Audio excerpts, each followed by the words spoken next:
Juan Kapitulo 6, versikulo 35. Si Jesus miingon kanila, Ako mao ang pan nga naghatag sa kinabuhi. Ang muari kanako, dili nagayod gutumon, ug ang mutuo kanako, dili nagayod uhawon. Ang mga puno Pan sa kinabuhi. maglikon unta sa mong pagtuo ug gagakabi sa pagtuman sa imong mahal nga kasuguan. Ang ginuman na kaninyo. Santos nga Ebanghelyo sumala ni San Mateo. Si Jesus miingon sa iyang mga tinunan, sa inyong pag-ampo, ayaw daghana ang inyong mga pulong. Ingon sa gibuhat sa mga pagano, nagunahuna, kadunggon sila tungod sa kataas sa ilang pag-ampo. Ayaw pa nag-ingon kanila, ang inyong amahan, nahibalo ng daan, sa inyong gikinahanglan, bisa pagani, dili pa kamo mangayo kaniya. Inani ninyo pag-ampo. Amahan namo nga naa sa langit. Sibahon unta ang ngalan mo. Maghari ka kanamo. Ug tumanon ang imong pagbuot dinhi sa yuta, ingon nga gituman kini didto sa langit. Ihatag kanamo ang kalanon sa among gikinahanglan karong adlaw. Pasilua kami sa among mga sala. Ingon gipasaylo namo ang nakasala kanamo. Ayaw kami itugya sa malisod nga pagsulay. Luwas sa hinuon kami sa dautan. Kay imo ang gingharian, ang gahom ug himaya hangtod sa kahangturan. Kay kung pasayloon ninyo, ang nakasala kaninyo, pasayloon usab kamo sa inyong amahan nga tuwa sa langit. Pag kung dili ninyo sila pasayloon, dili usab kamo pasayloon sa inyong amahan nga tuwa sa langit. Ang Ebanghelyo sa atong Ginoo. Pasalamati ang Ginoo kay siya maayo, ang iyang gugma mulungtad hangtod sa kahangturan. Pasalamati ang Diyos sa tanang mga Diyos, ang iyang gugma malungtaron.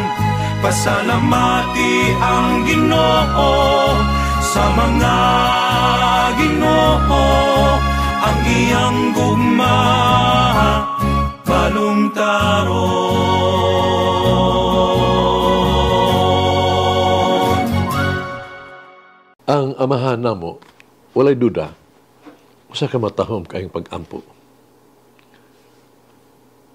Ang labing nindot nga kaha, gitawag na to ga hunahunaan, sugad nga kini gimugna ni Jesus mismo. Tinuod nga Dios ug matuod nga Dios. Abang kini usad sa ka peligro nga pag-ampo. Dili sayon. Kini usama kini sa usa ka matahom kaayong sundang ba. Usa ka sundang nga gidayan-dayanan ug mahalong mga bato ug hait kay kini kaayo. Ang magamit nini ingon nga sundang dali na kay makasamad silang kaugalingon kung sila dili magbantay.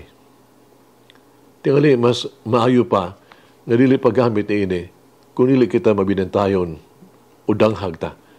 Ngano man. Tungay kinigong pag-ampua makapasaylo sa atong mga sala. Depende man sa atong pagpasaylo sa nakasala ka nato.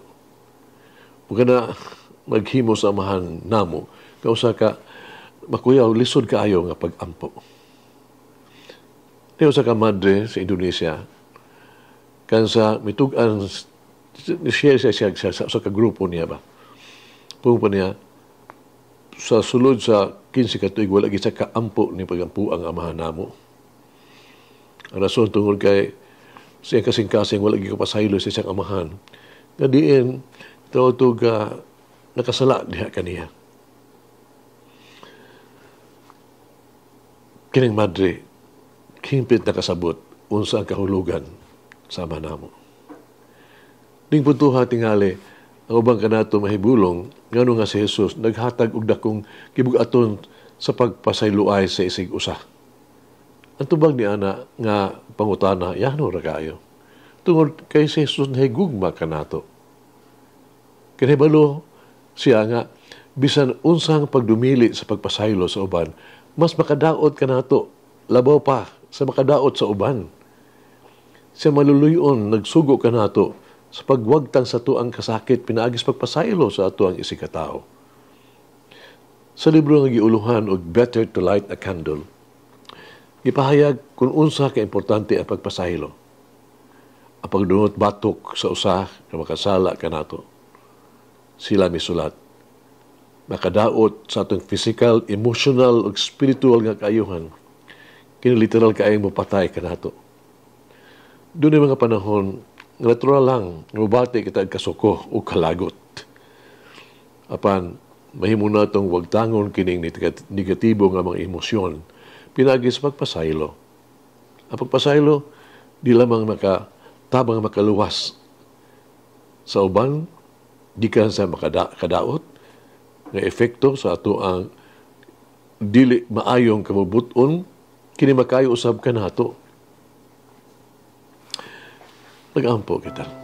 Minahang Ginoo, nining panahon sa Kwaresma. Tabangi ako sa pag-ila sa akong mga sala. Ibalik akong kasing-kasing nga nahakan nimo. Diha sa tinuol nga paghinulsol. Tagi ako og kusog na makaayo og mutubo diha sa imong grasya. Ginoong Hesus, nining panahon sa Kwaresma, nangita ako og espirituhanong pagbag-o ug mas lawom nga koneksyon diha kanimo. Puna ako sa imong balaang espiritu. Limpyo akong kasing-kasing ug paduula ako sa imong gugma ug grasya. Nanta ako makapasaylo sa akong isikatao sama ikaw nagpasaylo kanako. Ug mamamayre, guide my prayer life so that I become holy. Umalangin ang Diyos magagahom sa tanan, Amahan, Anak, Espiritu Santo. Amen. May the Lord of the divine mercy bless us all, heal us from all diseases and suffering. Ayun unta niya kita, tanang mga sakit na sa lawas o sa kalag, body and soul. In the name of the Father, the Son, and of the Holy Spirit. Jesus, I trust in you. Amen. Whoever eats the bread of life will never hunger, says the Lord. Kay galaan inyong nabati ang pagpaambit ug hamubong pamalandong sa pulong sa Dios pinaagi sa tulumanon pan sa kinabuhi nga gidumala ni Monsignor Daddy Silva. Hangtod na usab sa sunod higayon, daghang salamat. The bread of life.